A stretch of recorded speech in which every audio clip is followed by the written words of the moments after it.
Okay, well, good afternoon, everybody, and happy St. Patrick's Day. I'm Patrick from the Poison Pen Bookstore, and it is a real treat to have Carlene O'Connor here with us today.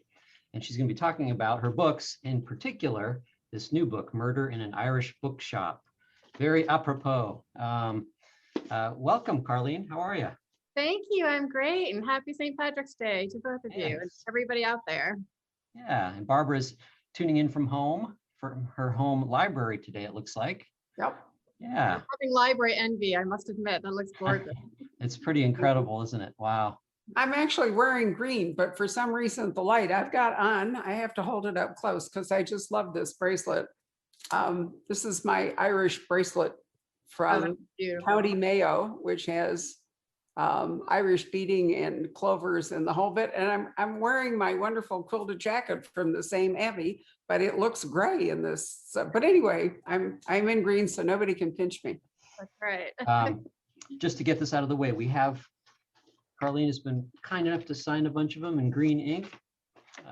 And so we have a limited supply, but I'm going to put the link in the comments field. And so, as always, if you're watching on Facebook and you have any questions for Carlene, go ahead and put them in the comments field, and I'll pop up at some point with your questions. So, Barbara, I'm going to turn it over to you. Thank you, Patrick. That sounds wonderful. I actually counted. We have 8 autographed copies left. So first of all, we thank Carlene for signing them for us. Last November, in her before this Irish mystery, it was our cozy crimes pick of the month because it was a Christmas one, wasn't it? I think it was a Christmas theme. So anyway, it seemed like a perfect occasion to talk to her on St. Patrick's Day itself. So wishing everyone a very happy one. Let's see, Carlene, you wrote your first Irish in this series with Garda Siobhan O'Sullivan in 2016. I think Murder in an Irish Village was the kickoff for this. And now your new book, Murder in the Irish Bookshop, is number 7. So you've been producing them at a pretty good clip.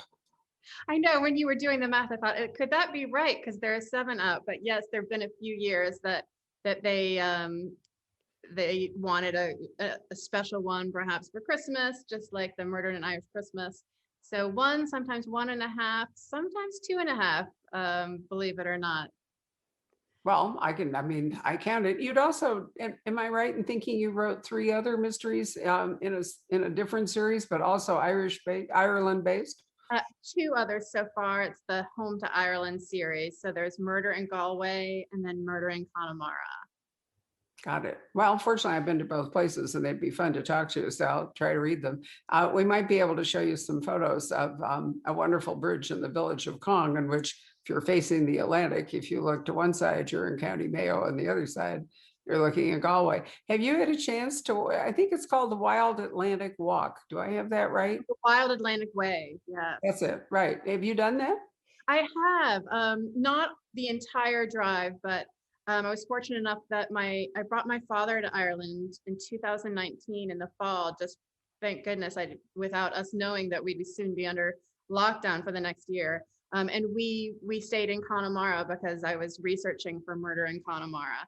And we took part of that drive along the Wild Atlantic Way. And actually, we took a bus from Galway to Connemara that took part of that coastline. It's just stunning. It's just jaw-dropping.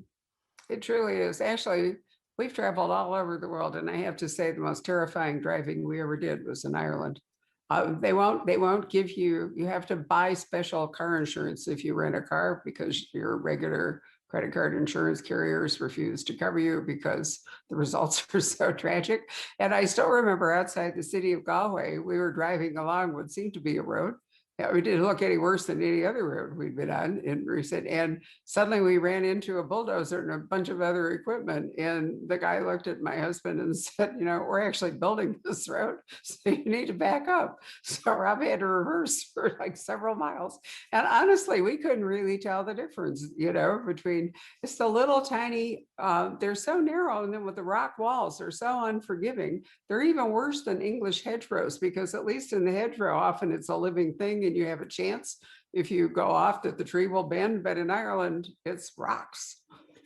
That's why I take buses, and I have a lot of Irish friends that drive me around, because even without the narrow curving roads and the rock walls, like I could not get used to driving on the other side. Like that would just, I would be too stressed to enjoy the scenery if I were driving. So I've been fortunate that I have a lot of Irish friends that are happy to drive me around. And the buses actually were quite easy to take, especially out of a city like Galway.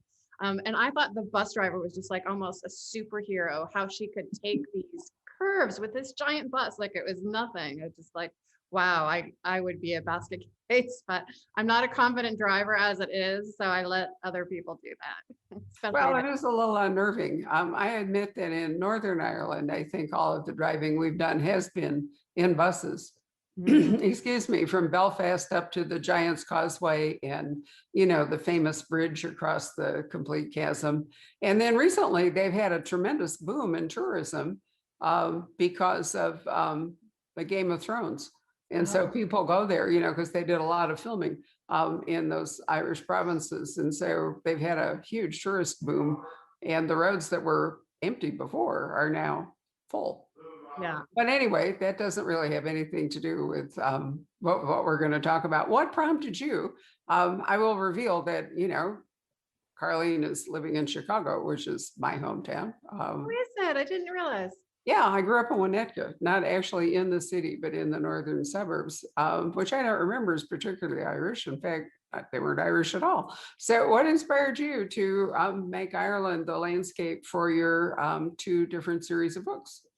Well, before, I've been in Chicago, I think 6 years now, but previous to that, I was in New York City. And I've moved around a lot all over the US, but most of my adult life has been in New York City.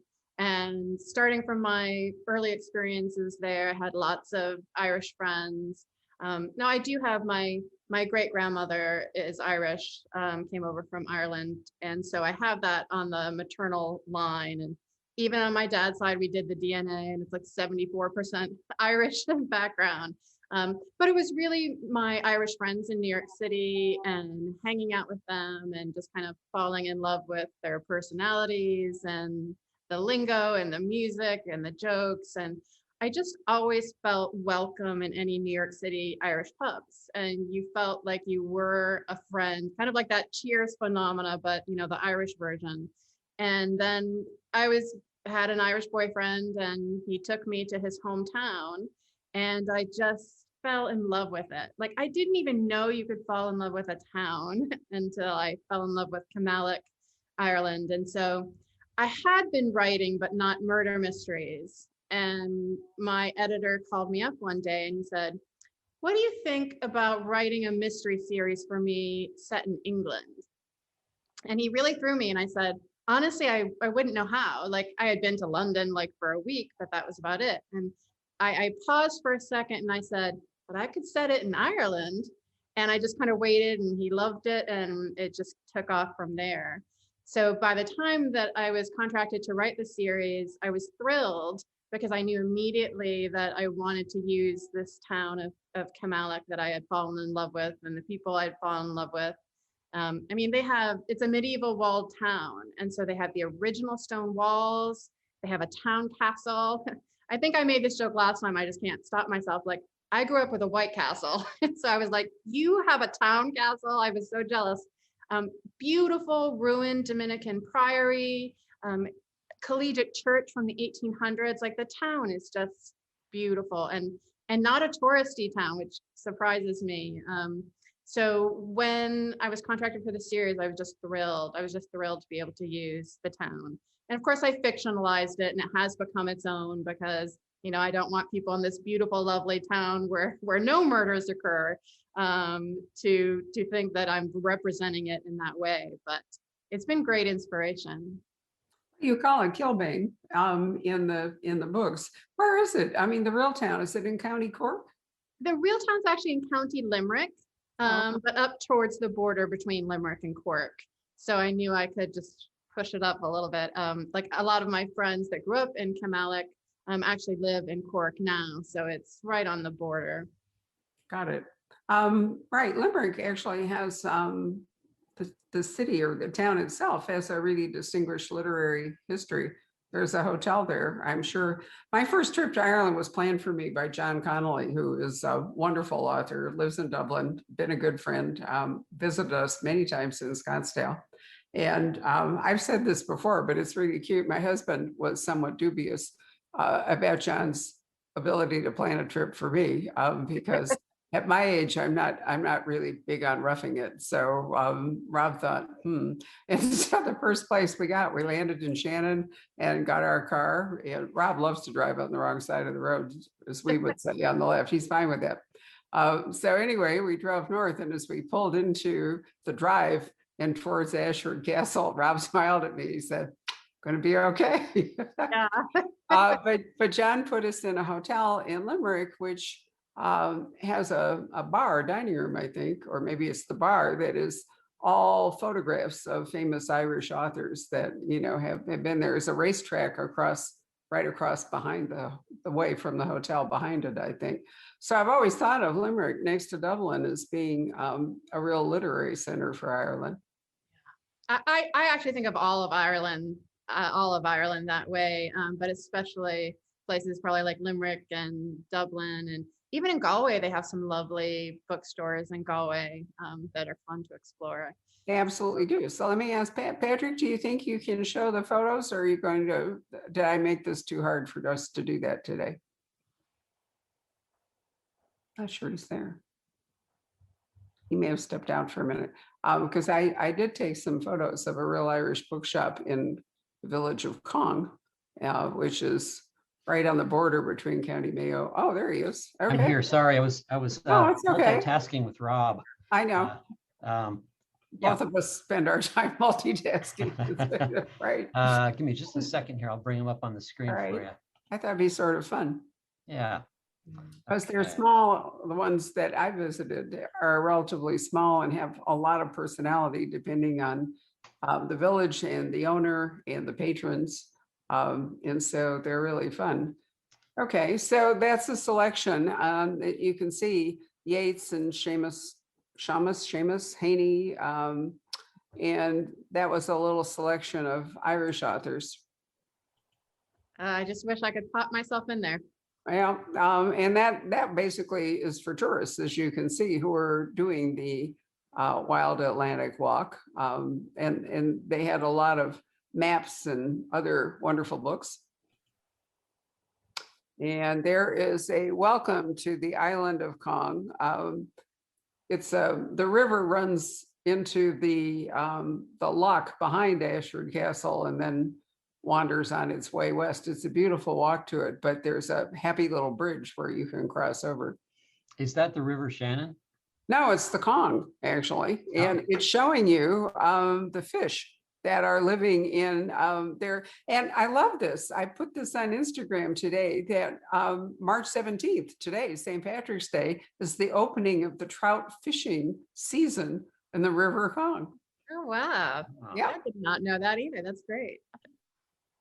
And another view of the bookshop. And you can see John Connolly, who I mentioned to you, and Roddy Doyle and Sally Rooney. And, you can see the little chairs. It's quite a small shop, but it's very rich in books and has a little kind of nooks. And for you trivia buffs, Joseph O'Connor, who's a terrific writer. Mary, do you know who he's related to? No. Oh, no. That's Sinead O'Connor's brother. I should have gone for one of my, yeah. Sinead O'Connor's brother, yeah. There, now that is, I love this, right, Oh, where the bridge over the Cong, you can see that on one side, you're looking west. So on one side, you're going to Mayo, north, and on the other side, you're going down to Galway. Oh, that's great. Look at that. Isn't that a great photo? It's one of my favorite photos. And I didn't send it, but out there in the river, beyond where we can see, there used to be an abbey there. And there's an old fishing ruin there. It's an old stone building. It looks like a miniature church. And it's got 2 rooms and a little fireplace so that the fishermen who are freezing to death while trying to fish in the Cong can be heating up their whiskey or their grog or whatever it all is. I have a ton of photos, but I didn't think we had time to show many of them, but I really like that. Oh, wow. And Oh, I love that one. Look at that. that is the entrance to Ashford Castle. And its motto, one of the things I love most about it, excellence since 1228, Wow. which is when the castle was built. And there are statues of Irish wolfhounds Oh, on there. either side guarding the entrance. And behind it is a very large lock. I can't remember the name of it, but it actually has a ferry that picks you up behind the castle, and it travels all around the lock. So it's quite an extensive body of water there. Oh, sorry, guys. That's There we go. okay. That was the last one though, right? Thank you, dear. I don't remember, but that's good enough. Thank you very much. Back into the Right, you can go back to multitasking. Patrick is in the new Poison Pen Annex, which is upstairs, since we seem to be taking over our entire building bit by bit. So That's this is the exciting. That's first. really, congratulations. I love hearing that. Thank you. So let's talk about your book now that I've been gassing around. Tell us about Siobhan O'Sullivan and what a Gardaí is, which is Irish. I know what it is, but other Yeah. people may not. Yeah, a Garda, or if it's plural, Gardaí, she's an Irish policewoman. And it's interesting because she didn't start her journey out as a Garda. At the beginning of the series in Irish Village, she begins as an amateur sleuth. And part of her progression through the series is she is good at detecting and she does like it. And she decides it's between book 2 and 3 that she decides to become a Garda. So I was forced to do a time jump because it's 2 years to go to Templemore Garda College. And so when Murder in Irish Churchyard, the third, opens, she's completed her training and is starting out as a new Garda in this town. So it's a small station, the Kilbane Garda station. And what I was excited about in Murder in Irish Bookshop is they have a new Garda in town, as well as a new bookshop in town. So there's a lot going on, even if there wasn't a murder to solve, which of course there is. But it's been fun getting to know her and her progression from amateur sleuth to official Garda. Which is, if you're going to write a long series, probably a good idea, since amateur sleuths lack a power of arrest or backup or a budget or whatever. So if you're going to have a stream of mysteries, probably was a good idea to make her an actual cop. I like that a lot. She's also got a romance going. Was that there from the, I can't remember, from back to 2016. So I apologize for not being That's completely all up to right. date. I forget sometimes too, and I wrote them, but yes, Detective Sergeant McDara Flannery is her romantic partner. And in Irish Village, it's just kind of an interest between each other, although they'd grown up in the same town. But there was an attraction. And then when a serious family event in her life, when her parents are killed in a car crash, is kind of the backstory before the first one opens. McDara is the one that has to break the news to her, and kind of they have a bonding moment in her grief that kind of turns it from friendship to romantic interest. And that's also been fun to develop. And if you read Murder in Irish Bookshop, there is a pretty serious development between them by the end.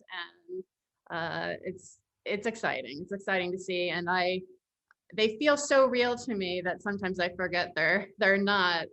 So it's challenging, I think, as a writer to, like, how do you sustain a romance that you want them to be together, but part of wanting people to be together is keeping them apart, that romantic tension.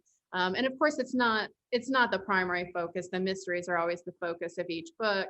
But they are good together, and they are good partners for each other, which doesn't mean perfect, or doesn't mean they're not going to have moments of it being a rocky road or handling investigations differently. But it's been great fun to explore. And sometimes even the romantic developments that happen in the book, I didn't plan them. I'm really focused on planning the murder mystery, and then I start thinking about the characters and relationship, like, once that's solid. But often, as you'll hear other writers say, the characters kind of like chime in and say, well, actually, I wanted to do this, or we're going to be doing this. And that's fun when that happens too. And I can always kind of feel like, okay, are they going rogue, or is this something that's really going to serve the story and serve the series? Because it's the relationships that continue. Like it doesn't resolve, right? The murder resolves each book, but the relationships will go on and continue and grow. And of course, she not only has her love interest and her colleagues at the Garda station, but she has 5 siblings. They're the O'Sullivan Six. And there's still 2 young ones in school. Kieran and Anne are still of a young age, and she's their guardian now too. So she has a lot on her hands. Sometimes I feel relieved that it's not my life because she's very busy. I think you could say that. I think it would be fairly exhausting, but she's young, and so she Yeah. has a remarkable amount of energy. That's an interesting question. For a long time, the wisdom was that you couldn't have a long-term romance if you were going to write a series. But you know what? I think it's just as exhausting to bring a new person in every single time and start at ground zero than it is to work out that, long-term relationships have conflict. They have disagreements, they have reconciliations, they have challenges to overcome. Sometimes people either are ill or they grow older or something happens. And so they're not the person they were when the relationship first came. I'm speaking the perspective of 80 years and 3 marriages. So I've been married to my husband now for 31 years, but my track record before then was not quite so good. And a lot of that's because I wasn't the same person when I got to my middle 30s that I was when I graduated from Stanford. And then I wasn't the same person when I met my husband when I was almost 50. So, people change, and it doesn't always work out that people change with you. Yes. And she's kind of defied, there's this tradition of having kind of the lone wolf detective, right? The grizzled lone wolf, and they're too wrapped up in murder and the darker side of life to really maintain the relationship.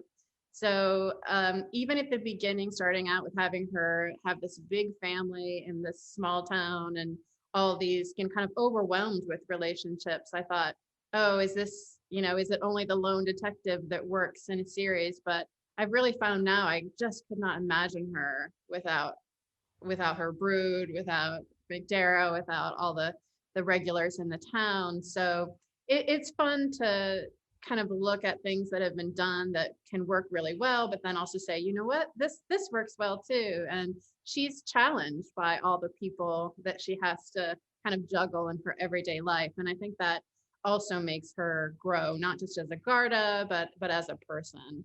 Absolutely. And if she has 5 younger siblings, there will never be an end to the conflict that she will have to deal with, because, Yeah. Yep. you've got infinite ways that people can get into trouble. Well, the Irish Bookshop. So this bookshop has been opened in Kilbane, but I wouldn't call it a super user-friendly bookstore, or bookshop rather, to use. That's the British and Irish term. It's a shop. You can always tell who you're talking to in terms of where the author has said something, because if it's American, it's usually a bookstore, and if it's in the UK or in Ireland or whatever, then it's going to be a bookshop. Yeah. I have authors say to me, "What's new at the shop?" And then I know where they're coming from. Anyway, why did you decide? I mean, I think it's really interesting that anybody would open what's purportedly a commercial venture, i.e., a bookshop in a village, and then not want to stock any of the things that people want to read. I know. Well, I think I would say the kernel of that did come from the character. I think I have a background as an actress, so I tend to get so into the characters that I almost forget they're coming from me. But it's, the 2 partners, the 2 men that start the bookshop, they do have very different approaches. One really wants to offer everything and to be so friendly in the town. And I think the other, especially coming into a small town that didn't have a bookshop, he was just on a mission that he wanted, the great classic Irish books to be read. And I think he also wanted to cause a buzz, cause a stir, because you have to have a special password to get into the bookshop based on his preferences for, either Seamus Heaney or James Joyce. And so part of it I liked when I kind of got into his character and realized he wanted to try it that way. I thought that will be great for conflict. I knew the bookshop wasn't going to stay that way, and part of the message was that all books are welcomed. There can be sometimes so much shaming each other about what books you like to read, and that, I just find that ridiculous. Read what you want to read. I think I used to be a person that would force myself to finish a book even if I wasn't into the book.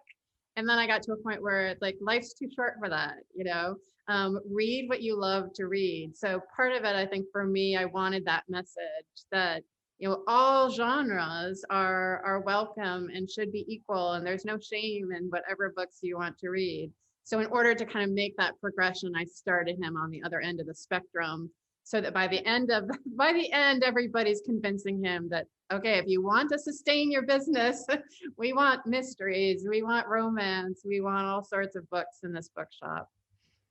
Right. I thought it was fun. I was Yeah. curious about why you took that approach. It made me wonder if we should try something like that. Password at the door. You have to quote Chandler if you want to come in. Or Yeah. I think there has to at least be one bookshelf that you accidentally lean on it and it opens into a whole new section of your bookshop or something like that. I want that in my house. I want like a secret bookcase with candles that you remove that the bookshelf opens to reveal a new room. But Absolutely. I think it would be really fun. Unfortunately, Scottsdale is not an old city, and the architecture here does not lend itself, to that kind of thing. You almost need, a Victorian or some sort of wonderful building where, as you say, you can be sort of like, I remember going to a ninja house in Japan where everything was like that. You pushed on anything and it flipped and a ninja would spring out or spring up or something. And I thought, how fabulous. But unfortunately, we can't do that. But I did love this whole concept of the bookshop. So we don't want to go deeply into the story, but obviously, if this is a murder mystery, somebody dies. So you want to just give us that little part here?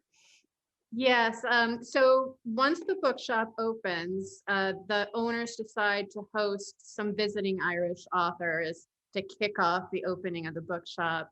And so the authors do represent different genres. Some of them are self-published, some of them traditionally published, some of them are more successful than others. And there's a little bit of that, competitive vibe between writers that goes on in the book.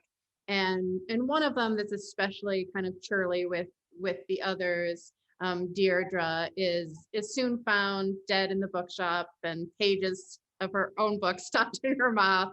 So that's kind of begins who killed, was it one of the other authors? Was it a, member of the town? As usual, there's a pool of about 6 or 7 viable suspects of who could have killed this famous, or in her own mind, famous author. It's interesting. There's an Australian crime program called Dr. Blake. And the episode we watched the other night, we've been watching a fair amount of long form storytelling, as many of you have during the pandemic on Netflix or Acorn or BritBox or whatever you're watching. Anyway, it was indeed a murder at a book signing, and there was the author so obnoxious that the number of suspects was tremendous. And I thought about that, in relation to your book, and not every author is wonderful. Not you might like their books, but as persons, you don't much care for them. I have customers who don't want to come to book events and meet authors because they're afraid that if they do, and they don't like the author, or the author behaves badly, or whatever it is, that it would put them off their books. And indeed, the book is different then. I mean, every author brings some of him or herself into the book, but there can be a lot of obfuscation involved. So I thought, okay, I think that's really kind of a fun way to, set up a circle of suspects. Because cozies tend to be structured like that, don't they? There's a murder, it's a relatively closed space, and there's only a certain number of people who could really have done the crime. It can't be the entire village, because then it would never get solved. Yeah, there would not be an ending to that. It's funny when you talk about meeting the author and the changes. Like, I was a little nervous when the series came out that I'm not in Ireland with the beautiful Irish accent, which I am in love with. Like, you could read me the phone book with an Irish accent and I would just sit and listen from A to Z. So I was worried, like, our readers going to be upset that I don't have the lovely Irish accent. And for the most part, I think they're totally fine. But there was one signing where a woman came up and she's so excited to meet me. And I opened my mouth to say, hello, who would you like me to sign this to? How are you? And she said, oh, she goes, I was hoping you'd have the accent. Right. And I just Yeah. said, well, I was hoping I had the accent too, but it's interesting that there is that, and I understand it too, because if you read the books, especially before you meet the person, nowadays, maybe with social media, maybe readers already feel like they're getting to know authors a little bit if they follow them on social media. But if you're reading the books and then you meet somebody cold and you have it, kind of like dating, right? So if you have a preconceived notion in your head before you meet the person, that can be challenging to get over. But I think we've actually lost something with that. I'm not a huge fan of social media. Obviously, the bookstore has to do it. So this is being, broadcast on Facebook Live. I do the store Instagram, another person does Twitter and so forth. But I think that there was a lot to be said when authors were not so visible. The books spoke for themselves. And now I think sometimes people bond with authors and not with books. And so sometimes, and I won't mention any names, but sometimes books that are not so great turn out to be huge sellers based upon not the value of the book so much, but the profile of the author. So it's changed the dynamic, I think, a fair amount. It also makes it harder for the bookstores to be gatekeepers the way we used to be. We used to be surprised. Several of my older staff, because they've been with me the store's 31 years old. Some of them have been there almost the whole 31 years. And we, every once in a while, talk about that cartons would come in and we would open them and there would be lots of surprise. But now, by the time anything gets to us, we've been hearing about it for months. And it's almost an anticlimax. It's almost like you don't need to read it now. You've heard so much about it. So I still try to avoid as much exposure to all of that as I can. Yeah, I think that's good. I mean, especially with mysteries, right? The author being a little bit of a mystery or letting the reader fill in that blank that way. It's an interesting thing to think about. It'd be fun instead of an author photo, just have like a question mark. Like, who is this person? Right. Well, and the other thing is too, that authors are forced to interact with fans in a way that was not possible before. I mean, Sue Grafton was a very dear friend, and for forever, right up until the end of her life, if you wanted to talk to Sue or make a comment, you had to actually write a letter and put a stamp on it and mail it, which dramatically cut down on the kind of commentary now. And anybody can, if there's a public email address for the author, and I think that authors sometimes get overwhelmed with that, or the negative or the positive, either side of it, can enter too much into the creative process or just their daily lives. Again, I think it was better when authors were at a greater remove, but that's just me being 80. So, what can I say? I received an email that kind of fell into that category where your jaw just kind of drops at the comments. But then I was able to read it to my mom and sister, and we just kind of howled with laughter because, it was a slap and a kiss all the way through, the email of you shouldn't do this, but I like this, but stop doing that, but I can't wait to read more. And it just went back and forth like that in such a funny way. And it is odd to be so accessible. And you're right. And I mean, authors have that love-hate because we often tend to be introverted people anyway. But of course we want our books out into the world. So we might be forced out of our comfort zone to do that kind of connecting. And it's fascinating. I guess you could write a whole book on that subject. We really could, and it keeps changing. So while Patrick is rejoining us, as he does from the briny deep there, are you, I'm hoping, producing another book for 2021, or is it going to be a year? No, I so am. There's so many great things going on this year. So I'm working on the 8th Murder on an Irish Farm. They just show me the cover. I'm in love with it. It's my favorite cover yet. It's what I have to admit, every time I'm in the middle of writing a book, which I am with this next one, that's my favorite one. Like, I just can't help it. So I'm so excited about the one I'm writing because I'm in the middle of it. But I'm also going to write another Christmas novella with the Irish Village characters that will be out in 2022. And I have agreed to start a new series set in Ireland. Irish Village will continue. I'll be writing 2 series.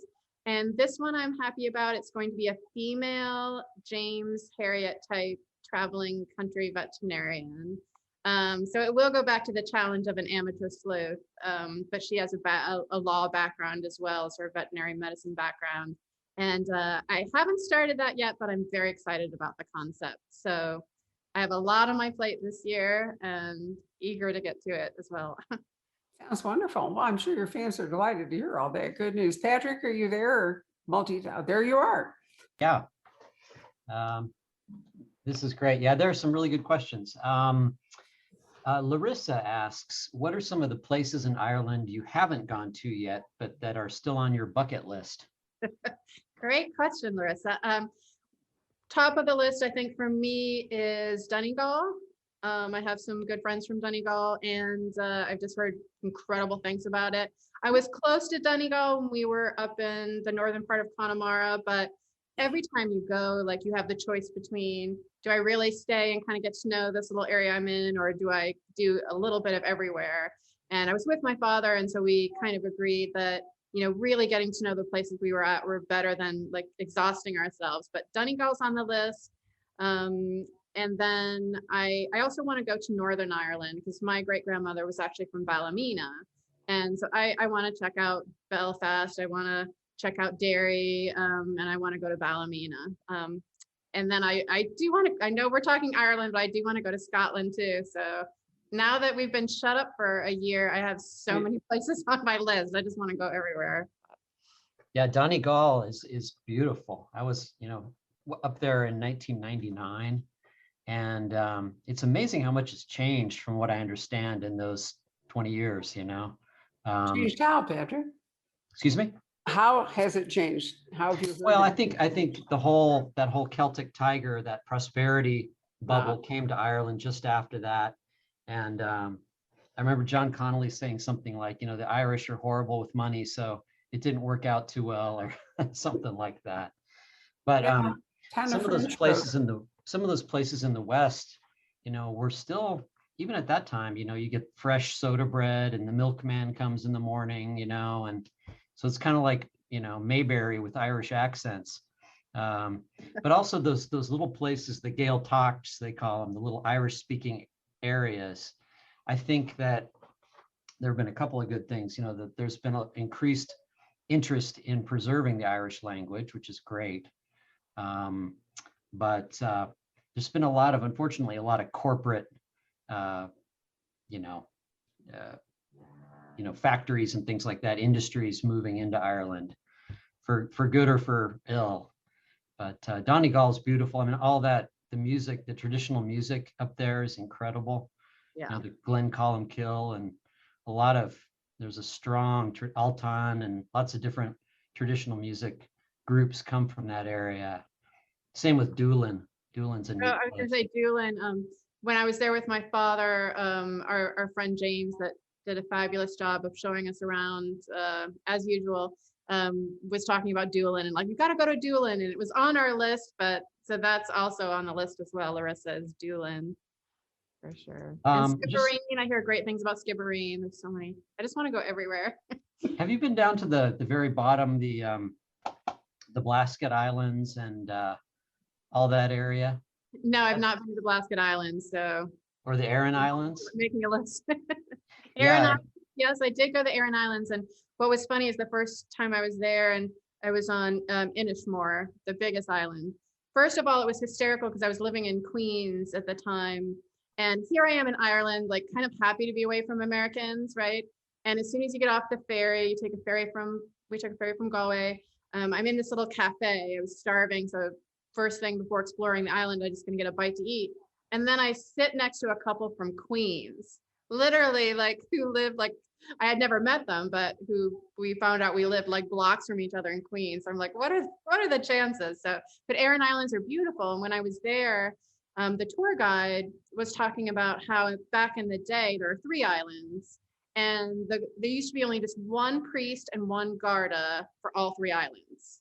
So when the Garda and priest were on one island, like the other two islands might be misbehaving more because it would take time to like fly back over or take the boat back over to the other island. So I remember standing on this hill overlooking the cliff and the ocean thinking, this would be a great setting for a murder mystery. And I wasn't writing murder mysteries at the time. So my next thought is somebody should do that. And of course, there are plenty of Irish murder mystery writers doing that, lots of which I've come to know now. But it's been fun to come full circle. And it was in Murder in Galway and Connemara that Murder in Galway, I was able to use the Aran Islands as part of the climactic scene of the book. And thrilled to do so because I hearkened back to that moment of saying this is such a great Ireland in general. I mean, what a great setting for murder mysteries. Just the beauty and at times, you know, the raw sparseness and earth and the people and the crack. I mean, just I'm thankful lots of murders do not take place in Ireland, but it's a great, that brooding, gorgeous setting really lends. And when you say the crack, you mean something completely different than what a lot of. Oh, did I just say that without realizing it? Yes. What's Yeah. the crack, or the crack is the fun, right? That's CRAIC. Yeah. So that was a lot of fun to play with. I think I was a little bit heavier on some Irishisms in the book, the first book, and even some of my editors, like I would say, we're going to do our messages, which just means we're going shopping, right? Do your messages. And I fell in love with that, like learning all these different sayings that they have that we don't have. And I was so happy to put them all in the book. And then I even had an American editor go, "Can't you just say they went shopping?" And I was like, no. So I think they're kind of used to me now, but we had to put a glossary in the first book for some pronunciations. I didn't keep it up. And sometimes when people read the Kindle and they skip over the glossary, I still get emails. To talk about letters, Barbara, I got a 3-page letter from a school teacher in her 70s who told me how I should Americanize all the names. She's like, Siobhan should be Joanne, you know, oh, it's just like, well, all due respect, thank you very much, but I love the Irish names and I'm going to keep them. But there is a pronunciation guide in the first book, and it's fun. Let's see, there are some more questions here. Shannon says that Caroline Lennon that reads your books on Audible is amazing. Love her voice. Are you happy with the Audible versions? Oh, I'm thrilled. And Carlene Lennon is so lovely. I couldn't be happier that I get so many emails and messages of people that love listening to her. As an author, and it's not her, I can't listen to the audiobooks myself because then it puts a different voice and connotation in my head. But I'm thrilled with her, and I get tons of emails. I've had emails from couples that listen to her read the books like as date night, families that listen to it in the car, just all sorts of scenarios I never could have imagined. So very thrilled with Carlene Lennon. Yeah. Let's see here. Well, it's interesting. Jeanette just makes a comment. She was in Galway. She said, I was looking for a bookstore and didn't find any, which kind of surprises me. She said she came across a lovely tea shop. Is Kenny's still there in Galway? Do you know Kenny's bookshop? I don't remember the name Kenny's, so I don't know if it is or not, but I do know when I was researching Irish Bookshop, and I wish the names were in my head, but they're not. But I found there's definitely 2. I think Charlie Burns is a big 3, one yeah. too. Yeah, so I definitely found some, because when I was writing in Murder in Galway, I wanted a bookshop there. There are definitely several in Galway. She must not have had her phone with her to Google or what have you. Yeah. Well, see, Kenny's was a big institution in Galway, and I think I may have heard somewhere that, sadly, that they've had to close their open storefront, but they're still doing a robust mail order business. And they have these wonderful Irish book packages that you can subscribe to. Anyway, I shouldn't be promoting another bookstore, should I? Don't be silly. I think it's great. No, yeah. And so you would tell them your interests, you're interested in poetry or drama or mystery, and they would put together a little package and send it to you. I love that. Yeah, it's a great idea. You know what else I wanted to ask you? I'm just scouring for some more questions, but just how literate, I don't know about how literate, but how how they take such pride in their storytelling tradition and in their literary heritage there. You know, for such a small country, really. I remember when I was there, they hadn't gone to the euros yet. And so, you know, we had the Irish currency. And on the 10 punt note is James Joyce. And I'm thinking, this is a country that has its priorities straight. You know, you don't see the politicians. I mean, I think some of the currency had it, but seeing Joyce on the 10-pound note, and then you open the Irish Sunday Times, and there's just so much attention paid to the arts there. It's really an amazing place to be for that reason. You'll be happy to know, Patrick, that Kenny's Bookshop is alive and well and open for Okay. business. Oh, good. Yep, I checked on it. Yeah. I didn't unfortunately get to visit it when we were in Galway the last time, but it is a very, very well known. Yep. I think when I travel, I try to look for little bookstores, you know, because they're richer in local color than the very large ones. Right. Yeah. Are there any writers that are writing Irish crime fiction that you really like? Yeah, there's a lot of them. Andrea Carter has a murder mystery series set in the Galway area. I like Ken Bruin's mysteries also set in the Galway area. Who am I missing? Definitely some American Irish murder mystery writers as well. I've been trying to remember the name of the author, Patrick. Maybe you'll remember her name. She had an absolute sensation with her first book, and her protagonist was an archaeologist, and there was a body found in a bog. And Oh. I can't think of her name. She wrote several really Sheila Sheila Connolly?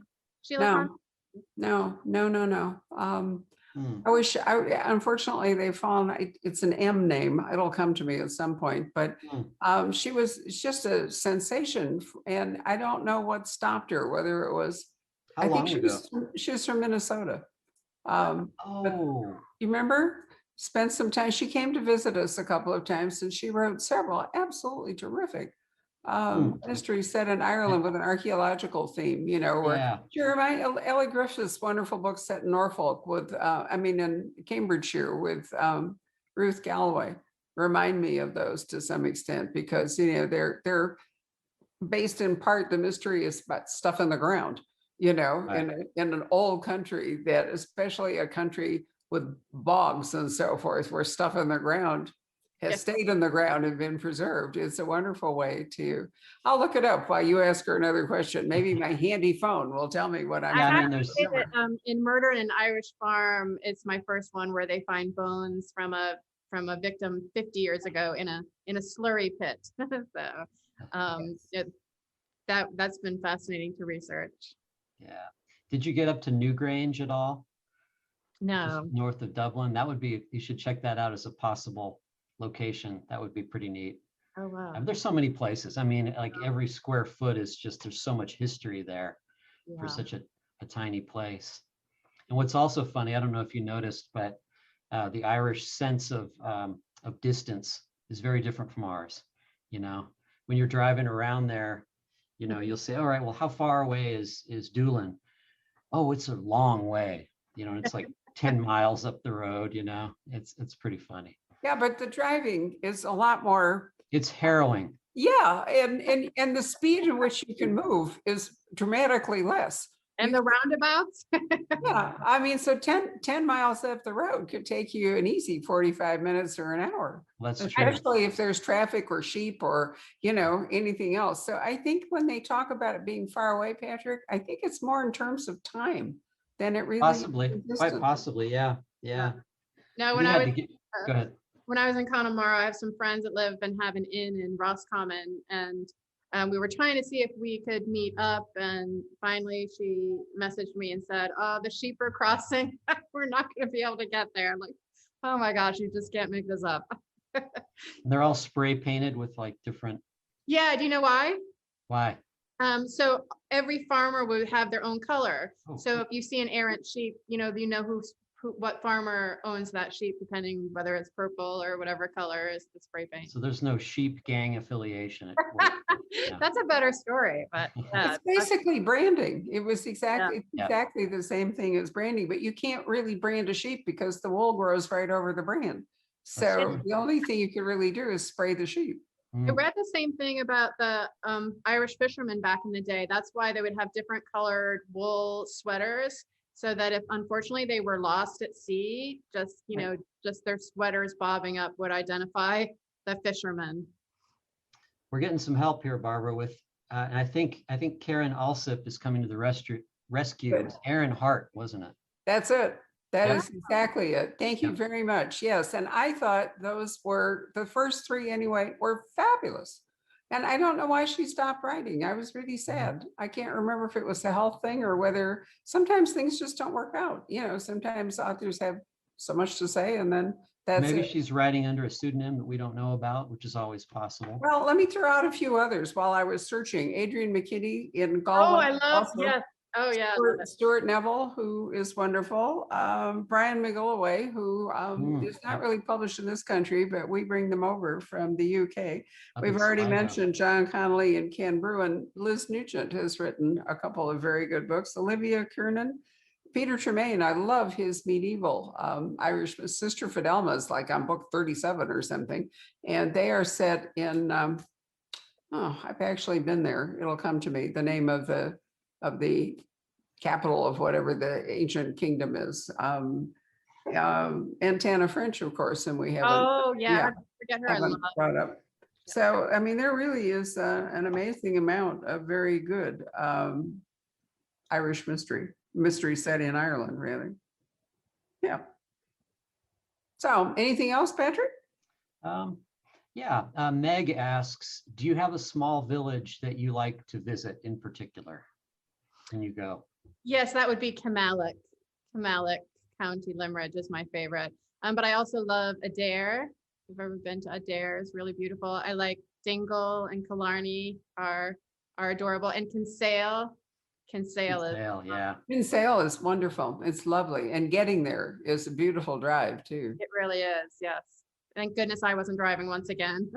Right. And But- if you want to visit a really grand country house, I can recommend Powerscourt, which is south and east of Dublin, but only like an hour from the airport, if even that. And it's very much in the, like an English country house, but it has Chatsworth sort of gardens, which are fabulous water features that takes advantage of the local water and gravity and so forth. And you can spend a whole day there. I mean, it's got it all, you know, fabulous food and gift shops and, you know, examples of Irish weaving and the whole bit, but you could have a whole day at Powerscourt and really enjoy it. And in Connemara, I was in Clifton, Connemara, which is a really great little town village. And they have some really nice Irish music sessions there as well. That was fun to bring my father to and sit and it's hard to imagine doing it right now, but you know, sit in the tiny pubs and listen to the music and have your pint. So. And the west coast of Ireland, the islands are truly, you mentioned the Aran Islands, but we did a whole cruise from, where was it? Amsterdam, all the way around Ireland, back to Dublin. And the islands were absolutely wonderful. And I love the Sillies. I'm not entirely clear they're not English. I think they may be British more than they are Irish, but the gardens there at Trevisco are spectacular. And there are lots of wonderful ruins off. It makes you think also of Tolkien and the Lord of the Ring, you know, how they all moved west. You know, I still remember the elves, you know, and they're on their horses and they're riding off. And that whole concept of West was like, you know, the next world, the other world, and so forth. Beautiful. And Northern Ireland, if you're a Game of Thrones fan, really want to go there. The Giant's Causeway, which is a spectacular geological assemblage, but lots of other great stuff to see.